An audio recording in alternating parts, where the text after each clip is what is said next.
that it takes to train in those different facilities. Okay.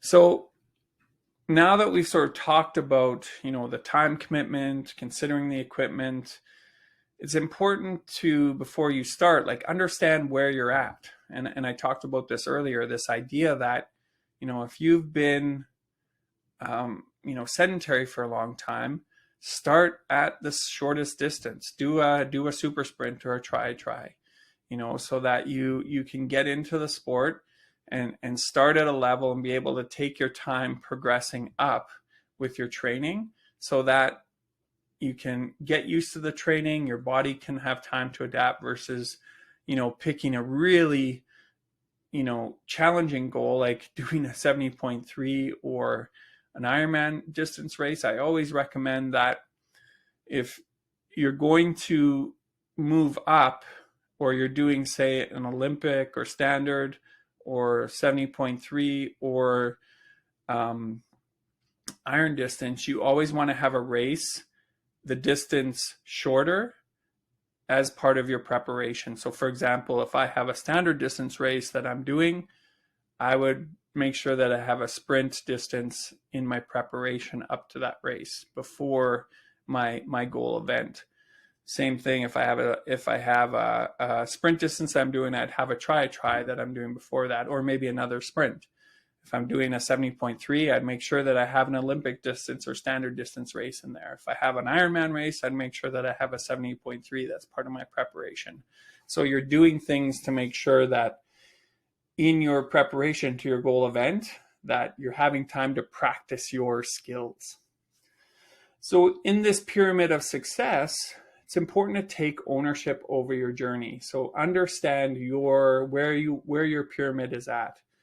If you're having issues with sleep or stress, maybe you need to spend a little bit more time in that aspect of your health, dealing with those things, getting resources to support you in those areas so that you can get the most out of your training. Because if any of your health things going on, your stress, your sleep, your nutrition, your hydration, any of these things that can impact your ability to absorb the training that you're doing, to adapt to the training. So you want to make sure that your health is robust. That will allow you to absorb your training, enjoy your training, and then that ultimately will lead to become more fit, and then will allow you to have better performances as you get further along, and also have lots of fun, which is ultimately what we want. So one of the things that you can do to help address your health is, I always recommend the athletes I work with get an annual physical with your doctor and get comprehensive blood work. So knowing,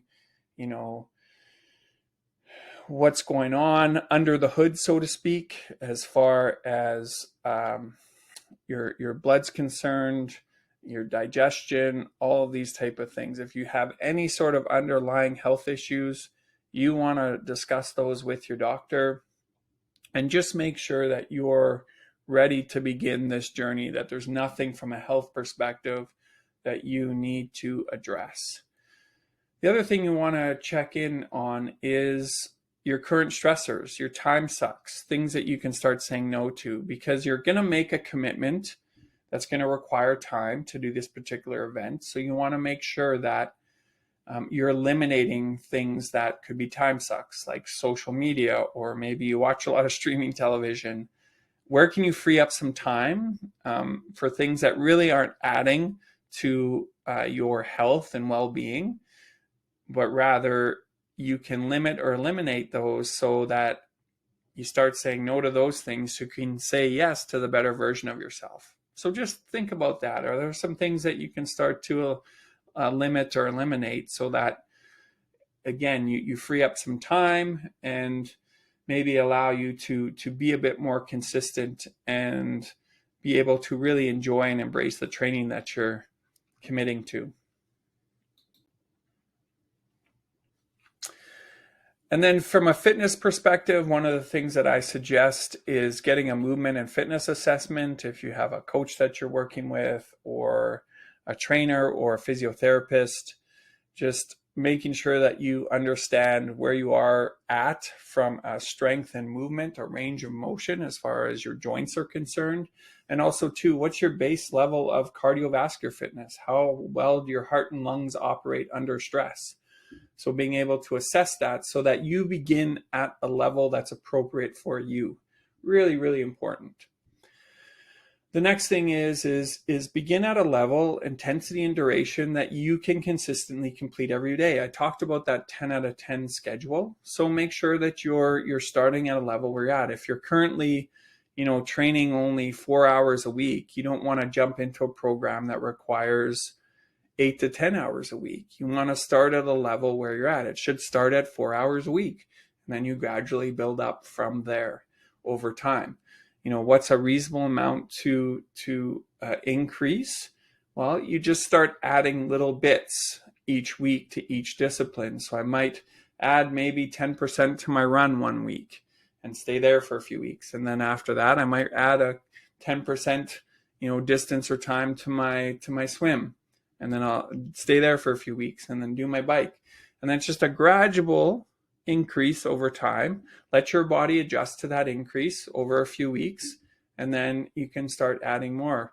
Again, it's going to come down to the time you have available. If you only have so much time, there's only so much you can put into your training. So you have to make sure that you begin at a level that's reflective of where you're at from a fitness perspective, so you don't get injured and you don't get sick, and you can enjoy the experience.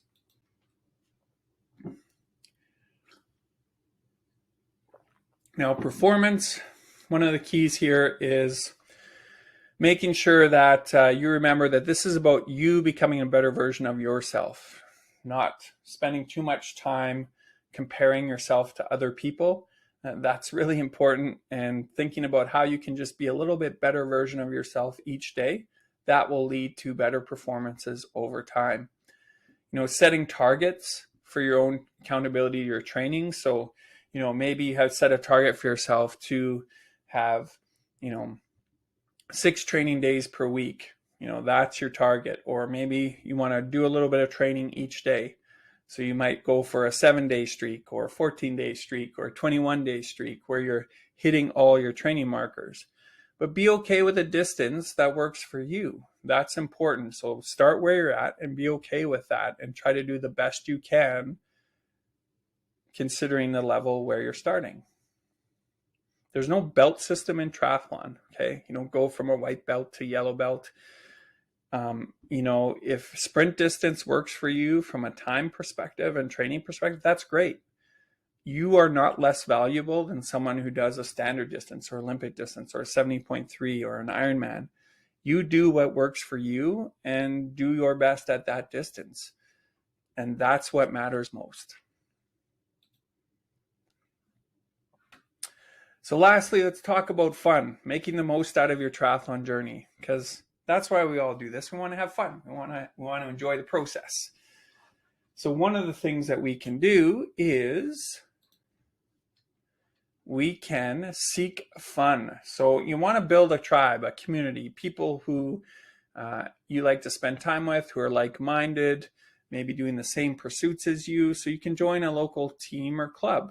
That's a great way to do it. There's a Regina Multisport Club in the city here in Regina. There's, Saskatoon has Saskatoon Triathlon Club. There's, Prince Albert has their club. There's lots of different clubs available, or just groups that are training. So find some like-minded people.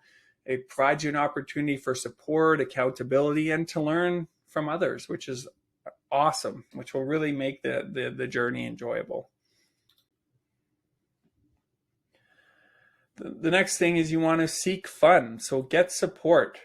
Having a coach or getting some sort of coaching system in place for yourself can be super helpful and save you a lot of headaches and a lot of stress, and decrease your risk of an injury and illness, and also increase your opportunities to have an awesome, wicked, enjoyable experience exponentially. So having coaching is super important. Yes, I'm biased, but I've also, like I said, helped 4,000 or more people now. So I know the value of coaching and how important that is. And a little bit of investment in coaching support can go a long way to your enjoyment for sure.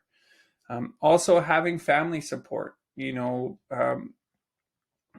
having people in your corner, friends in your corner who support your goals, who are, there to give you a pat on the back when things go well, but also, be able to give you some encouragement when times get challenging. Because when you have a goal, it's never a straight rise up. There's always peaks and valleys. So being able to have some people in your corner becomes really important as well.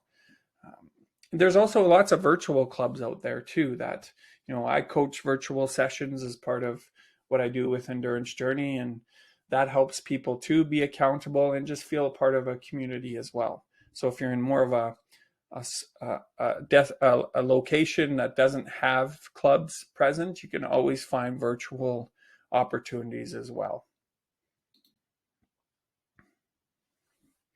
And then lastly, seek fun. One of the things is remember that you're doing this for fun. And it's that consistency of showing up each day that will lead to the improvement and enjoyment over time. Each day that you get to train, each day that you get to be out there, challenging your body is something to be grateful for. It's a blessing. So really seize that day. Look at it as an amazing opportunity to allow yourself to be a little bit better. And you keep piling those days on top of each other and you'll make amazing strides. You won't recognize the person you were a year ago with that consistency. So again, be grateful and seize the day. So our 6 takeaways from our presentation today. One is different triathlon distances. We talked about the big 4, and then there's also a few variations on that, but we focused on the 4. Know your why. So what's your reason for doing this event? Why does it matter to you? How will this commitment make your life better? How to select your race based on your current abilities, what resources you have available. Understanding the time commitment is really important, and understanding, again, those resources that you have available as far as equipment concerned can dictate which events maybe are a better choice for you. And then set up your success pyramid. So we talked about the importance of health, of fitness, of performance, and lastly, creating an enjoyable experience for yourself. We want to have fun, and that's the most important thing, is getting that support, that community, challenging yourself, being consistent, having, your family support, your friend support, and just looking at it as a challenge that's going to allow you to grow, to improve, and become a person that you don't recognize in a year from now. And because you've done some amazing things. So I really want you to focus on how to make your journey fun. That's the biggest component you want to put into place for sure. All right, so any questions? We'll open it up now. I want to thank you for coming out today. I really appreciate you taking the time. I'm super grateful. You can download the presentation here if you like, and if you need some help,